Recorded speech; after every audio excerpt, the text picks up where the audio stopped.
Hola a todos, mi nombre es Óscar Ruiz y en este vídeo Conoce a tu enemigo vamos a explicar cómo funciona un filtro de partículas de una forma muy sencillita. El filtro de partículas es un elemento que atrapa el carbono, ¿vale?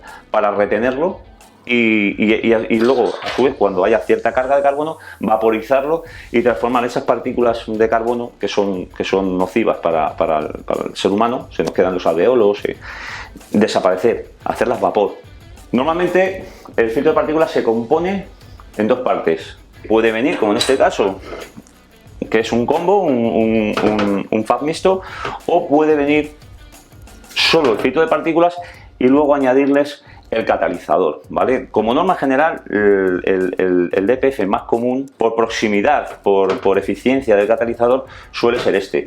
Suele ser un filtro de partículas a la salida del turbo y con el catalizador muy pegadito. Pero nos podemos encontrar que el catalizador va justo a la salida del turbo y en mitad del coche está el FAB. Por optimización de combustible siempre van a intentar que esté pegadito a la salida del turbo y todo compacto.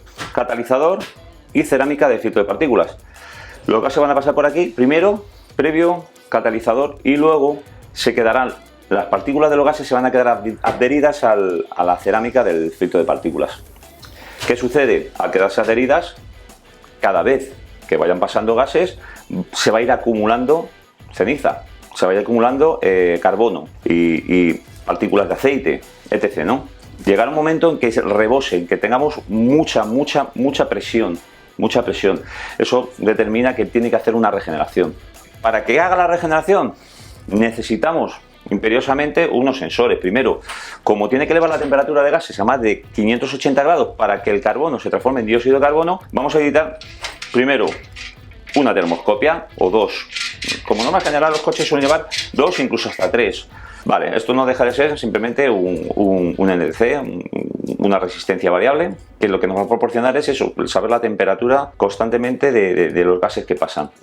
Claro, cuando lanza la regeneración, la centralita va a elevar los gases de escape, o bien por un quinto inyector añadido, o bien por posinyección.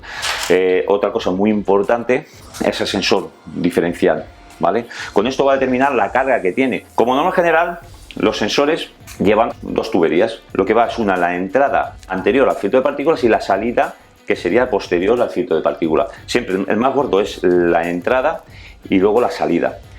Va a hacer una diferencia de presión. Normalmente cuando pasa el gas siempre va a haber más presión antes que después del filtro. Lógico, ¿no? Tenemos una retención que es una cerámica. Cuando es muy alta la presión de entrada es que tiene mucha carga. La centralita tiene un cálculo de hollín, tiene un cálculo de inyección aplicada en cada regeneración, entonces bueno, hace pues eso, un algoritmo y vas a ver la carga de hollín que tiene, ¿no? Pero sobre todo la más importante de todos y la más sencilla para no complicarnos es este sensor. Lo podemos ver en parámetros. Si está muy alta, la centralita va a requerir una regeneración. Al requerir esa regeneración es lo que estábamos hablando, va o a inyectar combustible posinyección a través del propio motor o bien del quinto inyector, que simplemente es un inyector que inyecta combustible con un calentador, lo quema, inyecta combustible, eleva la temperatura de los gases de escape y hace la función de regeneración. Subimos más de 580 grados, vaporizamos el carbono. Esto es uno de los elementos que habíamos comentado, que es el quinto inyector. Este es el que se encarga de inyectar combustible al filtro de partículas y por medio de un calentador quemarlo. Actuaría como un quemador de toda la vida. El problema que podemos tener con este elemento, que se obstruya el canutillo, el inyector, o bien que podamos tener un problema con el calentador. Pero sí es un elemento a tener en cuenta porque si se obstruyese no va a regenerar porque no va a alcanzar temperatura mínima de funcionamiento en regeneración. Y como se ve aquí, está obstruido. La forma más sencilla, meter por aquí presión, tiene que fluir casi sin resistencia. En el momento que metemos aquí presión, incluso soplemos y vemos que hay mucha resistencia, es que el canutillo, el inyector está obstruido. Como es un filtro que adhiere las partículas, siempre al final, dependiendo de conducciones, dependiendo cómo esté el motor de sano, pero entre 500 800 kilómetros va a hacer siempre una regeneración, porque al final siempre va a producir hollín y siempre ese hollín se va a quedar adherido en la cerámica del catalizador.